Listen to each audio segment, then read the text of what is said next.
Hi YouTube, it's Kay Marie. Welcome back to my channel. So today's video is going to be about how I passed the Nclex in 75 questions, baby, and my experience.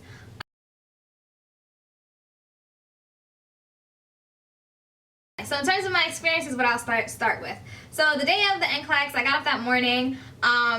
Originally I had an 8A exam, but 2 days before, I believe it's 24 hours or 48 hours, they allow you to change the time and date. And let's say you want to take the Nclex the next day.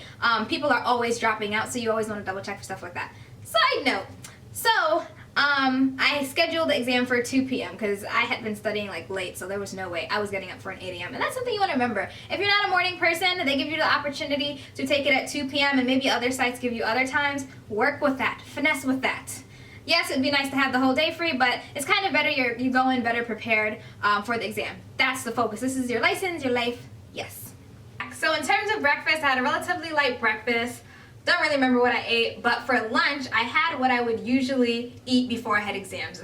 So in terms of snacks that I brought to the exam, because you are allowed to bring things into the exam facility, you just can't have it in exam, but you can take a break and eat it and drink it. So in terms of things like that, I brought craisins, granola, almonds, and grapes. And I brought those because one of them is like quick glucose, and then the other, they hold you throughout, and I tend to feel fuller when I have them, and I feel healthy, and sometimes I'm a health freak. So after breakfast, I pretty much just chilled in the morning. I looked over questions here and there, looked at explanations. I'm not one of those people who can just clear my head completely. No, that's not how I work. I'll be more anxious. So I just looked over things. I had a recording of what online said an Nclex cram sheet, so I just listened to that just to remind me of lab values and things of that nature. And then I hopped on the train and headed down to take this exam. So in terms of the check-in process when you get to the facility, first you have to bring some type of state government issued ID. So I brought that. And then they do a palm scan on you. I ain't never had my palm scanned, but I got them scanned. And then another thing is they take a picture of you. So they want to make sure, I guess if they have to refer back in the future, you are the Kadeen that took this exam. So yes. And then the whole check-in process honestly is really, really quick. It took maybe like 5 minutes. When I got there, there was probably like 8 or so people, and they call you in one by one, and they send you into the room one by one. So as you come in, they get you checked in, registered, then you put your stuff in the cubby, the locker that they provide for you, and then you go take the exam. And just a side note about your locker and phone and things of that nature, you can bring your phone. They do give you a special plastic bag to put your phone in, and let's say you're on a break and your phone in the plastic bag is in the locker, you can't open that plastic bag. No, no, no, no. You'll be in so much trouble. So don't do that.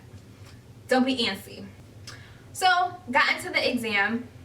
They have you do a few sample type of questions just so you're familiar with how everything works. You're at a basic PC computer, standard desktop. You have a pair of headphones in case you have to listen to heart sounds or things of that nature. Going into the exam, my game plan was that if after 75 questions I did not get a blank screen, I had to keep going, I was going to take a break.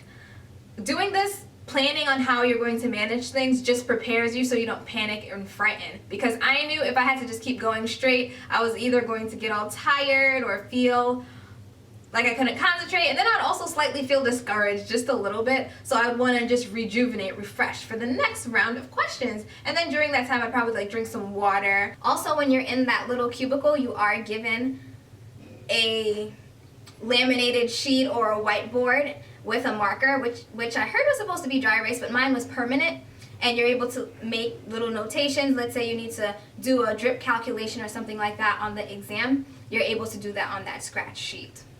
I personally, when I walked in there, the first thing I did when I got that sheet, I wrote on it, "Dear Jesus, please take this exam for your child."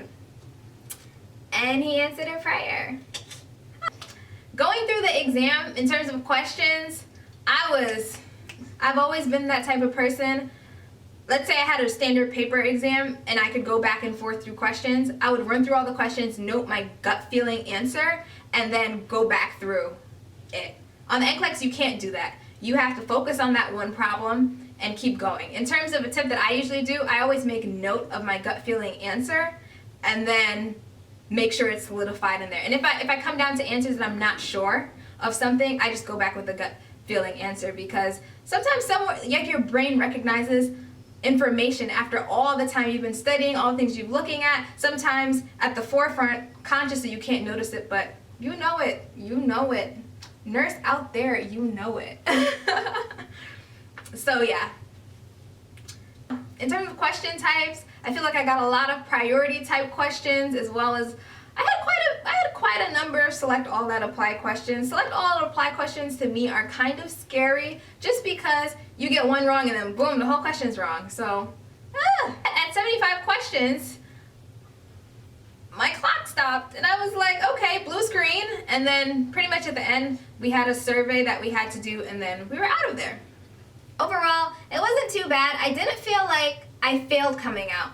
And I know some people, they cry and it's dramatic. I knew going in that I didn't have to know all the questions to pass, but I wasn't so confident after when I left that I could just say I passed. I had a girlfriend that as soon as she came out of the exam, she was like, girl, I knew the answer to every one of those questions. And I was like, I'm not really sure. I knew all the answers to all those questions. So I wasn't that confident, so I was kind of quiet and low-key, because I didn't want to be the person that boasted and then a month later I'm talking about, oh, I have to retake the exam. I thought you passed, girl. So I was quiet. I waited all through Saturday, which is my Sabbath, for the results of this exam. And what I did was I had my little brother check my results, and then he was getting his AP physics grades back.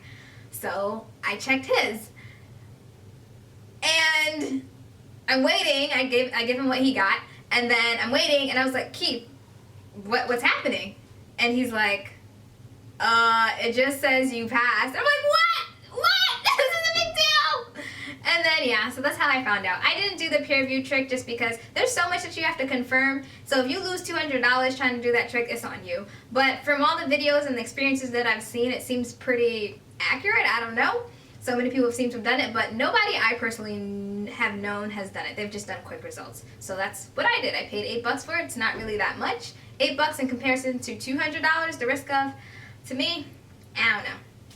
So yeah, so there will be a part 2 to this video, because it's already getting kind of lengthy, on how I studied for this exam and my little 2 cents and whatnot.